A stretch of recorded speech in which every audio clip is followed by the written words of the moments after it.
Hello everyone, Mr. Mercer here. So happy to see you. Today I'm going to read the story, The Magic School Bus Gets Planted. Let's begin.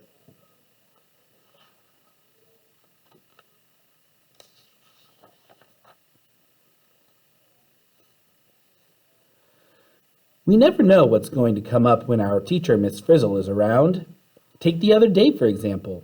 Our class was getting ready to put on the play, Jack and the Beanstalk. Wanda was playing Jack, Liz, the golden goose, Carlos, the giant, Keisha, Jack's mother, and Tim, the old man at the market. We were all in our costumes, and the stage was set. All of a sudden, Wanda turned around and looked at the stage. "Where's the beanstalk?" she asked.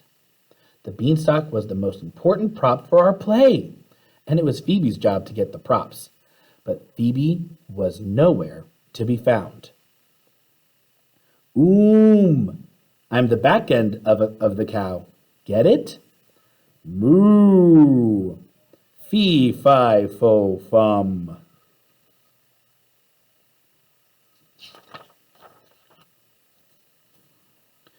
Finally, we found Phoebe in the prop department. She was trying to put paper leaves on a soggy green papier-mâché blob, but the blob didn't look anything like a beanstalk. "What happened to growing a real plant?" Keisha asked, pointing to the papier-mâché blob. Phoebe looked upset. "I tried," she said. She showed us a tiny pale green plant in a pot. "The beans sprouted, but the sprout never grew. I don't know what went wrong." "That's the beanstalk?" "We can't do this play without a beanstalk," said Wanda. "Of course we can't," said Miss Frizzle, "and we won't. Just because our prop shop is out of beanstalks doesn't mean we have to give up on our play. To the bus, class!" the Frizz shouted happily. "Miss Frizzle? Miss Frizzle? Oh no, not another field trip!"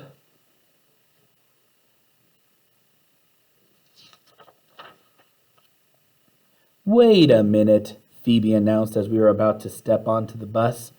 "Since growing the magic beanstalk is my job, if there's any growing to be done, I think I should do it." Miss Frizzle got that funny gleam in her eye. "What a marvelous idea," she told Phoebe.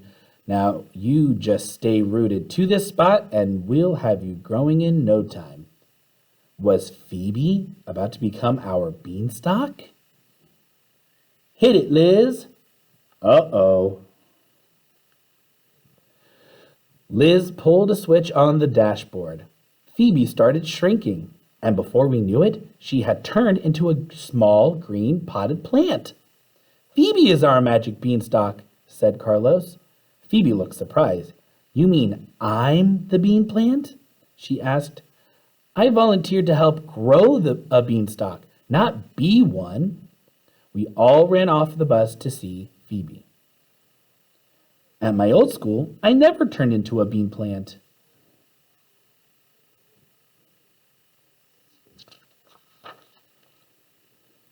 The Frizz set Phoebe down next to a sweet potato plant in the garden by the parking lot.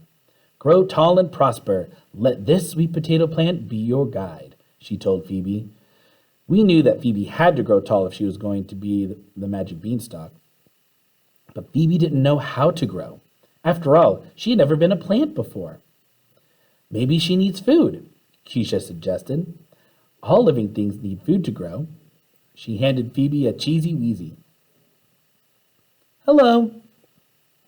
"If you don't grow, I won't be able to climb the magic beanstalk, and my entire career will be ruined."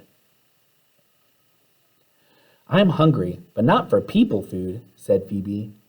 "That's right," we all agreed. "You're a plant. You need plant food." "So how do I get plant food?" Phoebe asked. "Let's see."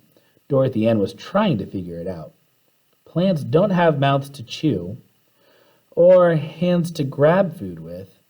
I wonder if they eat with their roots," she suggested. "But what would they eat?" Wanda wanted to know. "Maybe they eat dirt," Dorothy Ann said. I hate to be a soil sport, but we've got to find out what plants eat soon.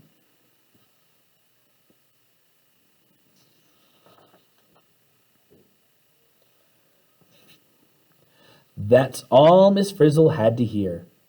She whipped out a strange-looking two-way video camera from her purse and put it next to the sweet potato plant. The camera would allow Phoebe to see and hear us at all times, and it would allow us to see and hear her. To the bus, she said. We climbed back onto the bus and fastened our seatbelts. Suddenly, the bus whirred into a yellow tornado. Then it got smaller and drilled itself down into the wet soil. Root-a-toot-toot, let's shoot to the root. Before we knew it, we were speeding through a dark tunnel. It was amazing. There were rocks and chunks of stuff all around, some that looked as big as boulders. Are those boulders dirt? Ralphie asked. A well-grounded deduction, Ralphie, Miss Frizzle answered. Soil is made up of tiny particles of rocks and other materials. But because we're so small, they look as big as boulders. And is that water? Tim asked, pointing to something that was dripping down into the dirt around us. It certainly is, answered the Frizz.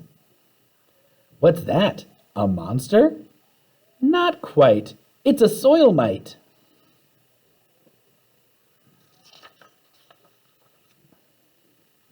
Suddenly, we noticed something huge coming towards us. It's a root, said Phoebe over the video monitor. And it's moving because it's growing, said Dorothy Ann. It's growing. That means it must be getting food from somewhere, Wanda said. It seems to be sucking up water, added Ralphie. If we were any smaller, we'd get sucked up too.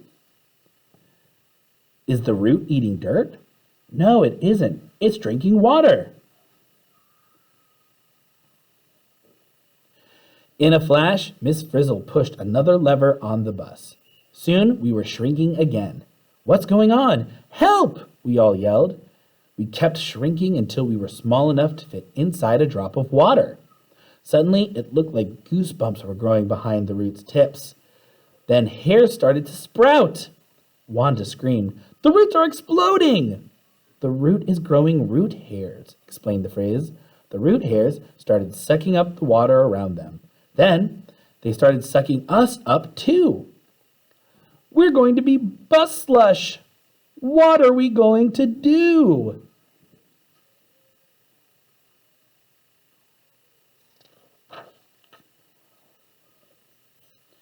Quick, Miss Frizzle, do something, Phoebe yelled over the monitor as she watched us. Don't worry, said the Frizz. We're getting to the root of the problem. All of a sudden, we were being pulled with the water through a long tube-like thing. Phoebe had lost sight of us. Guys, where are you? She shrieked. We're in a root hair, we shouted back. It looks like plants get water from the soil, not food. Keisha told Phoebe on the camera's loudspeaker. Then how do plants get their food? I'm hungry. I need to know what plants eat so I can grow, Phoebe cried. Meanwhile, the kids in our school were heading through the garden to the gym. They were coming to see the play. Quick, hide me, Phoebe told Liz. I can't let anyone see me this way. So Liz put a big cardboard box over Phoebe. We didn't know it then, but Phoebe was all alone in the dark.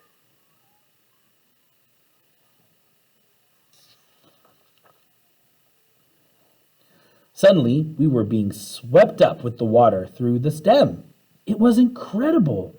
We know the plant doesn't get food from its roots or stem, so the answer's got to be in the leaves, called Ralphie as we rushed upward. And I think that's where we're headed, said Wanda. Meanwhile, we could see Phoebe on the video monitor. She was so hungry that she was starting to droop. Where are we going? Haven't we been through enough? Top floor, leaf, announced Miss Frizzle. We got out of the bus, and wow, was it ever beautiful? Is this really a leaf? Tim asked. I thought leaves were flat. And this one sure isn't. But it's because we're so tiny, Tim, said Dorothy Ann, that the leaf just looks textured. And look at all these different parts. I bet it's these dark green blobs that make the leaf look so green. When we're big, said Carlos. Absolutely, said the Frizz. Those gorgeous green blobs are called chloroplasts, she explained. Are the chloroplasts food? Wanda asked. You're getting warm, Miss Frizzle answered. Chloroplasts sure are a blast.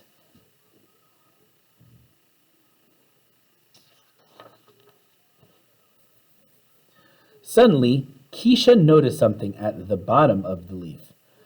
It was opening and closing, and we could see through it to the outside. We watched it open and close. Maybe food comes in that way, said Keisha, pointing to the holes. Then some air came rushing in through the holes. Hey! Shouted Wanda. I feel a breeze coming in when those holes open up. Could that be food? Arnold asked, pointing to the air. I don't know, said Ralphie. I'll give it the old sniff test. Ralphie, be careful. Don't lean over too far or you'll fall in. Ralphie leaned over the big airspace. He wanted to smell the breeze as it blew in. No, he decided, it doesn't smell like... But Ralphie didn't get to finish his sentence. He had leaned over too far and fell through the big airspace in the leaf toward one of the holes at the bottom. Just then, the hole began to open. Help! He yelled as he got closer and closer to one of the holes. Luckily, when the hole opened, a huge wind blew in through the hole and sent him flying back up. Boom! Ralphie hit his head. We could feel the air blowing from where we stood on the ledge, too. Thank you for flying Leaf Air Express, where everyone goes first class.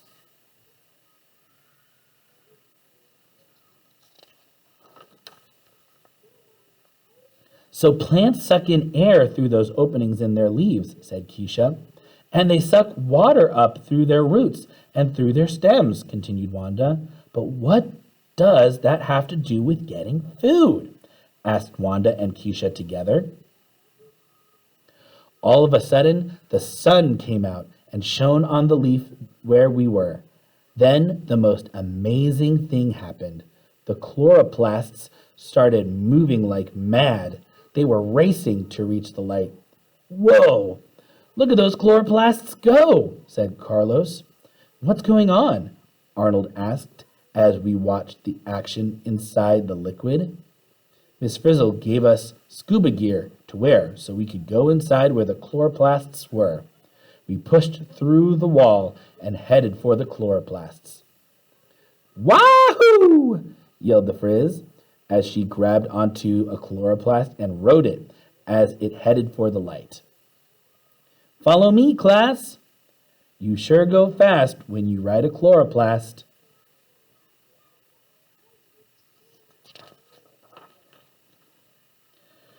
The chloroplasts are sun freaks. They're heading for the light, called Wanda. They're actually soaking sun in, said Tim. And the sun seems to give them energy, Dorothy Ann figured out. Look, said Keisha, pointing to one of the chloroplasts. They're taking in more than sun. They're taking in air and water, too. We could see sunlight shining into the chloroplast. Air was flowing in. The chloroplast seemed to be slurping up water, too. All of a sudden, white stuff started gushing out. Yuck! We all watched as white stuff poured out of the chloroplasts into the liquid. Maybe it's some kind of recipe, said Keisha. The chloroplasts are taking in sun, air, and water, and they're using it to make stuff, Wanda said, reaching for some white stuff. And it's all gooey and sticky.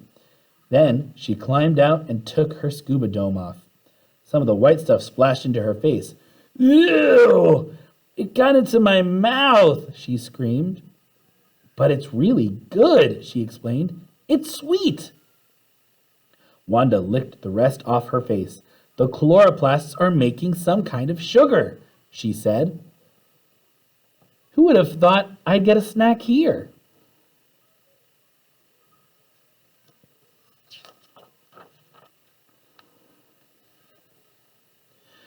Maybe this sugar is a kind of food, continued Keisha. Plants don't get their food from somewhere else. They make their own food, she cried. Ah, yes, the sweet taste of discovery, said the Frizz as she made a backward somersault to the bus. We called to Phoebe through the video's camera's microphone. Bus to Phoebe, we figured it out. If you want to eat and grow tall, all you need is air, water, and sun, called Tim. But I can't make my own food, Phoebe moaned. I have air and water, but there's no sun in this box. Box? What are you doing in a box? Yelled Keisha. It was no wonder Phoebe was so hungry. Plants need sun to make their own food. So we got back into the bus and went to Phoebe's rescue. Then we must leave immediately. Seatbelts, everyone!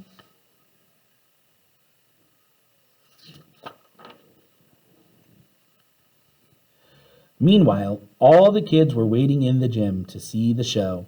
They were growing more and more impatient. We blasted out of the leaf with the help of a couple of rockets. Then Miss Frizzle pushed a few buttons on the bus, and we popped back to our regular sizes. We raced out of the bus and ran to Phoebe's box. But when we lifted it up, Phoebe was gone and Liz was nowhere to be found. Oh, bad, bad, bad! We want Jack! We want Jack! We found Phoebe on stage in her pot. Liz had brought her to the gym and was trying to prop her leaves up with the little twigs. Phoebe still hadn't grown, but Miss Frizzle started the show anyways. Once upon a time, the Frizz began, there was a boy named Jack. Open the skylight, Miss Frizzle told Liz. Through the window of the gym, we could see Liz pushing some controls on the bus. Then the bus turned into a huge crane that was as tall as the gym. It started pulling open the skylight. Sunlight poured down into the gym and ran right onto Phoebe. Phoebe started looking a little stronger and greener right away. Liz, let the sunshine in.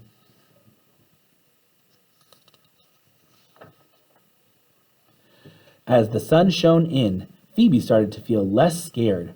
She opened the holes in her leaves and took in air. That night, the magic beans sprouted and the most amazing thing happened, announced Miss Frizzle. But there was still something wrong. Phoebe could feel the water and the air in her leaves, but she still couldn't feel the sun. All of a sudden, we noticed why Phoebe couldn't feel the sun. Phoebe's leaves were all curled up. Just open your leaves, Keisha whispered to Phoebe. Have you pulled water out of the soil into your roots? Moo! Did you remember you need air? Meanwhile, we were watching what was going on inside Phoebe on the monitor. The chloroplasts inside Phoebe's leaf cells were racing to reach the sunlight. Then we saw the white stuff come gushing out and rushing down through a vein to her stem. Yay! Phoebe was making her own food at last. Then Phoebe started to grow, magically fast. The audience was cheering. They couldn't believe their eyes. She grew and grew up toward the roof and out through the sunlight. I did it! I made food in my leaves and grew, Phoebe shouted. I'm the best beanstalk I ever could have made.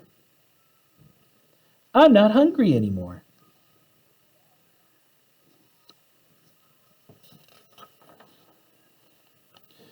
As a human being, I can't make my own food out of water, sun, and air, which is why people invented malablasters. Everyone stood up and clapped. Thank you, Phoebe said. I owe it all to the sun, water, and air, the ingredients plants need to make their own food. Can I be Phoebe again? Phoebe asked Miss Frizzle when the play was over. No problem, Phoebe, said the Frizz. The school bus did its thing, and Phoebe was herself again. You were plantastic, said the Frizz. Phoebe was glad, but she was really hungry. She hadn't eaten human food for hours. Arnold gave her a molyblaster. Miss Frizzle looked at Phoebe and laughed. Fee, fi, fo, fum. Only plants chow down on air, water, and sun, she said. And the rest of us laughed too. The end. Thank you so much for listening and reading along to my story. I hope you enjoyed it, and I'll hopefully see you soon. Bye, friends.